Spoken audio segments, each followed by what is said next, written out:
سعودی عرب کا ملک ایک ہی جماعت اور راستے پر چل رہا تھا کہ باہر سے کچھ جماعتیں آئیں، اس ایک جماعت اور ایک مذہب پر چلنے والے لوگوں کو تقسیم کرنے کی کوشش کی تاکہ ان کا یعنی سعودی شہریوں کا اتحاد پارا پارا ہو جائے۔ ان معروف جماعتوں میں سے ایک تبلیغی جماعت بھی ہے جو اپنے آپ کو اس ملک یعنی سعودی عرب میں احباب کے نام سے پکارتے ہیں۔ اس جماعت کی اصل ہند یعنی بر صغیر میں ہے۔ جماعت تبلیغ پیغمبر اسلام صلی اللہ تعالی علیہ وسلم کے کئی طریقوں کے مخالف چلتے ہیں۔ یہ جماعت بغیر علم کے دعوت کے لیے نکلتی ہے۔ یہ اللہ اور پیغمبر اسلام صلی اللہ تعالی علیہ وسلم کے طریقے کے برخلاف ہے۔ یہ وہ جماعت ہے جس سے دہشت گرد گروپ بھی پیدا ہوئے۔ ان کے ساتھ چلنے والے لوگ علم کی کمی کا شکار ہو کر تکفیری جماعتوں کا بھی شکار ہو جاتے ہیں۔ اسی وجہ سے دہشت گرد جماعتوں کے لوگ جو کہ یہاں یعنی سعودی عرب کی جیلوں میں بند ہیں، ان کے بارے میں تفتیش کی گئی تو پتہ چلا کہ یہ پہلے تبلیغی جماعت میں شامل تھے۔ اس ملک یعنی سعودی عرب کی فتویٰ دینے والی کمیٹی نے قرار دیا ہے کہ اس جماعت یعنی تبلیغی جماعت یا احباب کے ساتھ شریک ہونا جائز نہیں ہے۔ ہم پر واجب ہے کہ ہم ان کی دعوت کو قبول نہ کریں۔ یہ جماعت اور اس جیسی جماعتیں ہمارے اتحاد کو پارا پارا کر دیں گی، یہ کسی بھی صورت جائز نہیں ہے۔ حضرات ناظرین و سامعین کرام، یہ خطبہ سعودی عرب کی ایک بڑی جامع مسجد میں جمعے کے روز دیا گیا تھا۔ اس سے ملتے جلتے خطبے تقریباً تمام ہی جامع مساجد میں سعودی عرب کی وزارت مذہبی امور کی ہدایت پر دیے گئے ہیں۔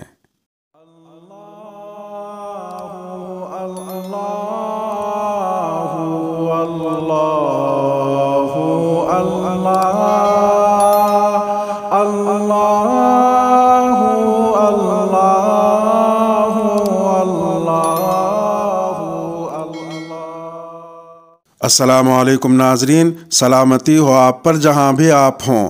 میرا نام راہی حجازی ہے اور چینل پر آپ کا پرتپا خیر مقدم ہے۔ سعودی عرب کے وزیر مذہبی امور ڈاکٹر شیخ عبداللطیف ابن عبدالعزیز آل شیخ نے اپنی ایک ٹویٹ میں بھی سعودی عرب میں جمعے کے خطبے میں تبلیغی جماعت کے بارے میں عوام کو آگاہ کرنے کی اپیل کی تھی۔ اس پر پاکستان میں تبلیغی جماعت کے سرکردہ رہنماؤں کا موقف لینے کے لیے رابطہ کیا گیا، مگر انہوں نے اس پر کوئی بھی بات کرنے سے انکار کر دیا۔ تاہم دارالعلوم دیوبند انڈیا نے اس پر اپنا مذمتی بیان جاری کرتے ہوئے تبلیغی جماعت پر عائد کیے گئے الزامات کو بے بنیاد قرار دیا ہے۔ سعودی عرب کی وزارت مذہبی امور میں فرائض انجام دینے والے ایک ذریعے نے بتایا ہے کہ تبلیغی جماعت پر پابندی کوئی نئی نہیں ہے، بلکہ حالیہ ٹویٹ اور خطبات کی ہدایت در حقیقت پرانی پابندی کا اعادہ ہے۔ سعودی عرب میں تبلیغی جماعت پر پابندی کا معاملہ کیا ہے؟ سعودی وزارت مذہبی امور میں طویل عرصے تک خدمات انجام دینے والے ایک اہلکار کے مطابق تبلیغی جماعت پر پابندی کے ماجرے کو سمجھنے سے پہلے سعودی عرب میں جاری نظام کو سمجھنا ہوگا، جو مختصراً یہ ہے کہ سعودی عرب میں سیاسی اور مذہبی جماعتوں کو قانون کے تحت کام کرنے کی کوئی اجازت نہیں ہے۔ اسی طرح اب اگر سعودی عرب میں داخلے اور کام کی اجازت یعنی ویزا اور اقامہ کی شرائط کا جائزہ لیا جائے تو پتہ چلتا ہے کہ سعودی عرب میں دعوت و تبلیغ کے لیے داخلے کی اجازت نہیں ہے، یعنی اس طرح کا کوئی ویزا یا اقامہ موجود ہی نہیں ہے۔ اب اگر کوئی شخص ڈاکٹر کے ویزے یا اقامے پر سعودی عرب میں داخل ہوتا ہے تو صرف اپنا کام یعنی جس ہسپتال وغیرہ میں اس کو کام کی اجازت دی گئی ہے وہاں پر صرف طب کے شعبے سے متعلق ہی کام کرے گا۔ اس کو تبلیغ یا دعوت کا کام کرنے کی اجازت نہیں ہوگی۔ دعوت و تبلیغ کے لیے حکومت کی جانب سے ادارے اور لوگ مقرر ہیں۔ اسی طرح اگر کسی عالم یا مترجم کو بنگلہ دیش، افغانستان، افریقہ، انڈیا یا پاکستان وغیرہ سے اقامہ یا ویزا دیا جاتا ہے تو وہ مترجم اور عالم ہی رہے گا، اس کو کسی کا علاج، معالجہ یا دم درود کرنے کی اجازت نہیں ہوتی۔ اب اگر وہ اپنے اقامے یا ویزا میں دیے گئے کسی بھی کام سے تجاوز یا اس سے ہٹ کر کچھ کرے گا تو یہ قانونی طور پر جرم ہے۔ تبلیغی جماعت کا آغاز انڈیا سے ہوا تھا۔ ساری دنیا میں اس کو تبلیغی جماعت ہی کے نام سے پکارا جاتا ہے، مگر اس کو سعودی عرب میں احباب کے نام سے پکارا جاتا ہے، کیونکہ سعودی عرب میں تبلیغی جماعت کے نام سے کام کرنے کی کوئی اجازت نہیں ہے۔ احباب کا نام بھی غالباً حکام کی نظر سے بچنے کے لیے استعمال کیا گیا، کیونکہ یہ عام بول چال میں بہت زیادہ استعمال ہوتا ہے۔ دنیا بھر سے تبلیغی جماعت کے لوگ سعودی عرب میں داخلے کے لیے مختلف طریقے اختیار کرتے ہیں۔ عموماً ان کی وہ جماعتیں جو کہ ایک سال کے لیے مختلف ممالک کے دوروں پر ہوتی ہیں، وہ عمرہ، حج یا سیاحت کا ویزا حاصل کرتے ہیں۔ اس ویزے کی بنیاد پر وہ 2 یا 3 ماہ یا چند دن سعودی عرب کے مختلف شہروں میں قیام کر کے تبلیغ کا کام کرتے ہیں، اور ان لوگوں کو خلیجی ریاستوں کے کچھ لوگوں کا بھی تعاون حاصل ہوتا ہے۔ ان اطلاعات پر چند سال قبل سعودی محکمہ داخلہ اور وزارت مذہبی امور نے سخت کارروائی کی تھی، اور ان کے خلاف قانون نافذ کرنے والے اداروں کو فعال کیا گیا تھا۔ اس کے نتیجے میں کئی لوگوں کو تبلیغ کا کام کرتے ہوئے پکڑا گیا، اور ان کو سعودی عرب کے قوانین کے مطابق سزائیں دی گئی تھیں۔ اسی طرح جب دہشت گردی کے خلاف عالمی جنگ چھڑی تو دیکھا گیا کہ کئی سعودی جن کی زیادہ تعداد پاکستان اور افغانستان گئی تھی، وہ تبلیغی جماعت کی آڑ لے کر گئی تھی۔ اس کے بعد سعودی شہریوں پر بھی یہ پابندی عائد کی گئی، اور پاکستان کے سفارتی حکام سے کہا گیا کہ وہ تبلیغ کے لیے سعودی شہریوں کو ویزے نہ دیں، جس پر اب بھی عمل درآمد جاری ہے۔ ان تمام امور پر بات کرنے کے لیے تبلیغی جماعت کے لوگوں کے ساتھ رابطہ قائم کیا گیا، مگر انہوں نے اس سمیت ہر موضوع پر بات کرنے سے انکار کر دیا ہے۔ مذہبی جماعتوں پر کئی برسوں سے رپورٹنگ کرنے والے کراچی سے صحافی عظمت خان کا کہنا تھا کہ تبلیغی جماعت کے چاہے اپنے ارکان قتل کر دیے جائیں یا ان کے لوگوں پر کسی واقعے میں ملوث ہونے کا الزام ہو، جماعت اس پر بات نہیں کرتی اور صرف اپنا کام جاری رکھتی ہے۔ تبلیغی جماعت کرتی کیا ہے؟ عظمت خان کے مطابق بظاہر تبلیغی جماعت کا کوئی بھی کام خفیہ یا پوشیدہ نہیں ہے۔ یہ لوگ سیاست میں ملوث نہیں ہوتے۔ اس کے سرکردہ لوگ کسی بھی مذہبی یا سیاسی جماعت کے کارکن یا رہنما نہیں ہوتے، کوئی بھی سیاسی، معاشی یا معاشرتی ایجنڈا نہیں رکھتے، اور ہر ایک کو اپنی صفوں میں قبول کرتے ہیں۔ ان کا کہنا تھا کہ یہ اپنے ساتھ شامل ہونے والوں میں سے کسی سے بھی نہیں پوچھتے کہ وہ کیوں ان کی صف میں شامل ہوئے ہیں، مقاصد کیا ہیں۔ بس ان کے ساتھ جو بھی آ جائے یہ اس کو خوش آمدید کہتے ہیں۔ یہ اسلام کے معاملات کی بات کرتے ہیں، جس میں لوگوں کو کلمہ، نماز، عربی میں دعائیں اور قرآن سکھانا شامل ہوتا ہے۔ عظمت خان کا کہنا تھا کہ پاکستان، بنگلہ دیش، افغانستان، انڈیا، افریقہ اور حتیٰ کہ برطانیہ، امریکہ میں بھی چند برسوں کے دوران تبلیغی جماعت بہت مقبول ہوئی ہے، جس کی بظاہر وجہ ان کا ڈھیلا ڈھالا سا نظم و ضبط اور خود سے منسلک لوگوں کے حوالے سے کوئی بھی ذمہ داری قبول نہ کرنا ہے۔ یہی وجہ ہے کہ دہشت گردی کے خلاف جنگ کے دوران کئی ایسے واقعات رپورٹ ہوئے جن میں کہا گیا کہ کچھ دہشت گردوں نے ان کی صفوں میں پناہ حاصل کی تھی، مگر تبلیغی جماعت نے کبھی بھی اس کی ذمہ داری قبول نہیں کی، اور پاکستان کی حد تک کبھی بھی ریاست یا قانون نافذ کرنے والے اداروں نے تبلیغی جماعت کو اس کا قصوروار نہیں ٹھہرایا۔ سعودی عرب کا رد عمل سخت کیوں ہے؟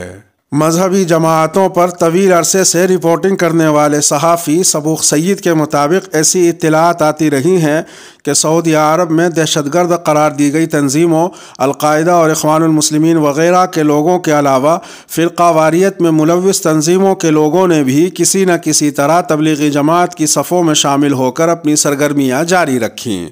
ان کا کہنا تھا کہ یہ رائے ہمیشہ سے رہی ہے کہ سعودی عرب میں پاکستان اور دیگر ممالک کی تبلیغی جماعت کے مقابلے میں انڈیا کی تبلیغی جماعت کا زیادہ عمل دخل ہے۔ صبوغ سید کے مطابق انڈیا میں بھی گزشتہ دنوں تبلیغی جماعت پر پابندی عائد کی گئی تھی۔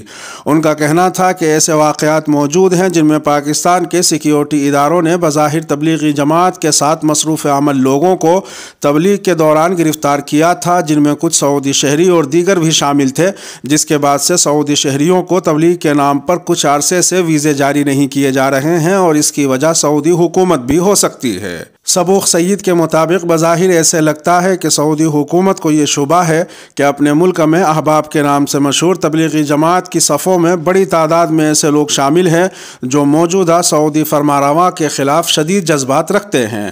ان کا کہنا تھا کہ اس طرح شاید انہیں یہ بھی شبہ ہے کہ ایسی تنظیمیں جن پر سعودی عرب نے پابندی عائد کر رکھی ہیں وہ تبلیغی جماعت یا احباب کے نام سے اپنی سرگرمیوں کو جاری رکھے ہوئے ہیں، جس سے سعودی عرب کو خطرات لاحق ہو سکتے ہیں۔ ہیں۔ سبوق سید کا کہنا تھا کہ اس کے علاوہ سعودی عرب کے نظام کے تحت اسلام کی تشریح، اسلامی قوانین، دعوت و تبلیغ اور اسلامی معاملات میں فتویٰ وغیرہ دینے جیسے کاموں کی کسی بھی جماعت کو اجازت نہیں ہے، بلکہ یہ سارے کام حکومت اپنی مختلف وزارتوں کی وساطت سے خود کرتی ہے۔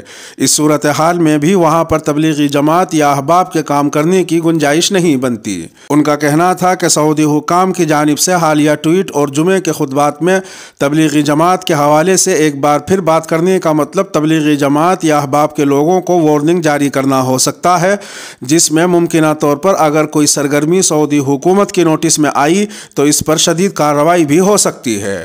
سبوق سید کے خیال میں حکومت کے نزدیک ممکنہ طور پر تبلیغی جماعت کی سرگرمیوں سے قدامت پسند ماحول پیدا ہو سکتا ہے اور دوبارہ وارننگ جاری کرنے کا مقصد قدامت پسند روایات کو ترک کرنے کی پالیسی بھی ہو سکتی ہے۔ بشکریہ BBC اردو۔ اس کے ساتھ ہی ویڈیو کا اختتام ہوا۔ ویڈیو کو ملاحظہ فرمانے پر شکریہ۔ اپنے میزبان راہی حجازی کو دیجیے اجازت۔ سلامتی ہو آپ پر جہاں بھی آپ ہوں۔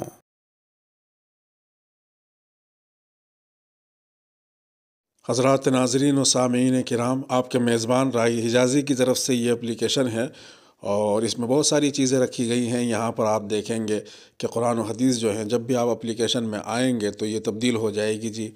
یہاں پر آپ کچھ دیکھ رہے ہوں گے، آپشن رکھے گئے ہیں۔ یہاں پر چھوٹی پوسٹ جو ہوتی ہیں فیس بک والی، وہ ارسال کی جاتی ہیں۔ مضامین میں بڑے بڑے مضامین ارسال کیے جاتے ہیں۔ پھر اس کے بعد یہاں پر آپ دیکھ رہے ہوں گے تاریخ دکھائی جا رہی ہے اور یہ نمازوں کے اوقات دکھائے جا رہے ہیں۔ اس کے اندر بھی نمازوں کے اوقات تفصیلی ہے۔ یہ کیلنڈر ہے۔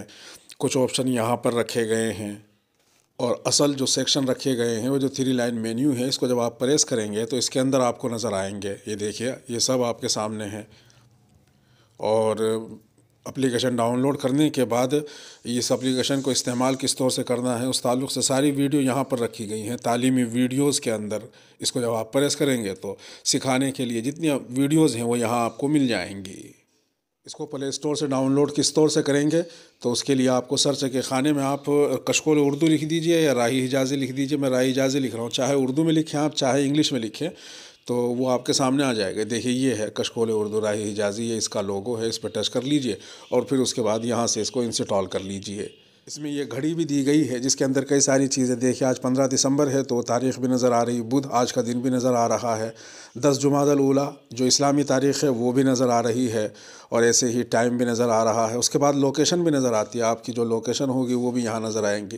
نمازوں کے 2 وقت نظر آتے ہیں۔ یہ جو نچلے والی پٹی ہے اس کے ذریعے سے اگلی نماز کا وقت نظر آ رہا ہے۔ ہمارے یہاں عصر جو ہونے والی ہے وہ 3:45 پر، یعنی عصر کا اول وقت وہ 3:45 سے ہو جائے گا۔ اور یہ جو ہری پٹی دیکھ رہے ہیں یہ پٹی بڑھتی چلی جا رہی ہے۔ یہ ظہر کا وقت چل رہا ہے، جب بھی یہ ظہر کے وقت سے چل رہی ہے، یہاں آ کر ظہر کا وقت ختم ہوگا یعنی عصر ہوگی۔ تو اس کے بعد یہ ہری پٹی پھر یہاں سے شروع ہو جائے گی۔ غرض ہے کہ ہر نماز کے لیے یہ پٹی گھومتی ہے اور اس ہری پٹی سے یہ معلوم ہو جاتا ہے کہ کتنا وقت اب ہو چکا ہے اور کتنا وقت باقی ہے۔ اور جب 5 منٹ باقی رہ جاتے ہیں تو یہ پٹی سرخ ہو جاتی ہے، لال، گویا یہ ریڈ ہائی الرٹ ہے ان لوگوں کے لیے کہ اگر کسی مصروفیت کی وجہ سے نماز نہیں پڑھ سکے ہیں تو وہ جلد سے جلد نماز کی طرف متوجہ ہو جائیں۔ تو 2 وقت بیان کیے جاتے ہیں۔ ہری پٹی سے موجودہ نماز کا وقت ہوتا ہے اور یہاں پر اگلی نماز کا وقت ہوتا ہے۔